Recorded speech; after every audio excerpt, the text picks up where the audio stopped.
This is what I like to see when I pull my intercooler. Pretty much no oil. That is just, that's nice and clean and dry in there.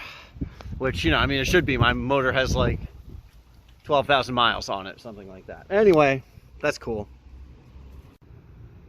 I think if this will focus, you'll be able to see.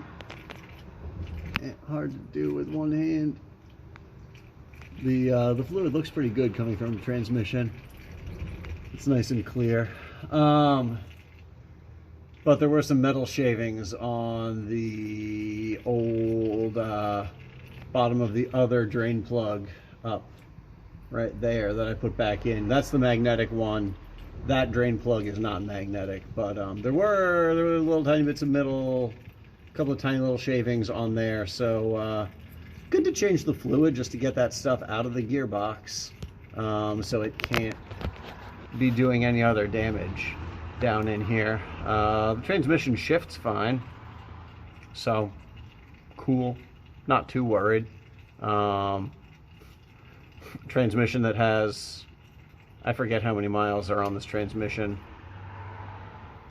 over 100,000 miles. You know, that was in a car in Japan that was driven pretty hard. I get the impression from the condition of the brakes when they got here, and that I have driven relatively hard sometimes.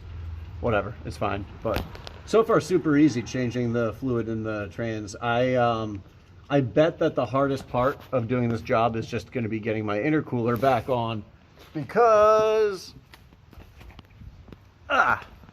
here, I've just got so much stuff down in here, like lines from the AOS coming down in here. There's just not a lot of room. And because my intercooler, oh, whatever, it's over there. My intercooler is just so stupidly, uselessly big. But better too big than too small in a situation like this. All right, I feel pretty good about this. I've been through everything. I've got no spare parts left over.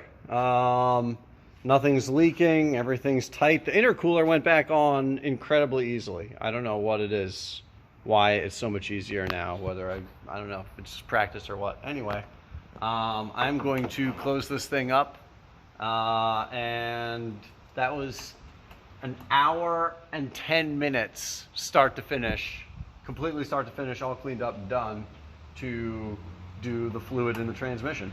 And I feel pretty good about that. That's great. I'm happy I did it. All right, next I got to do the rear diff, and I need to put a new turbo inlet in there, but that'll be a project for another day.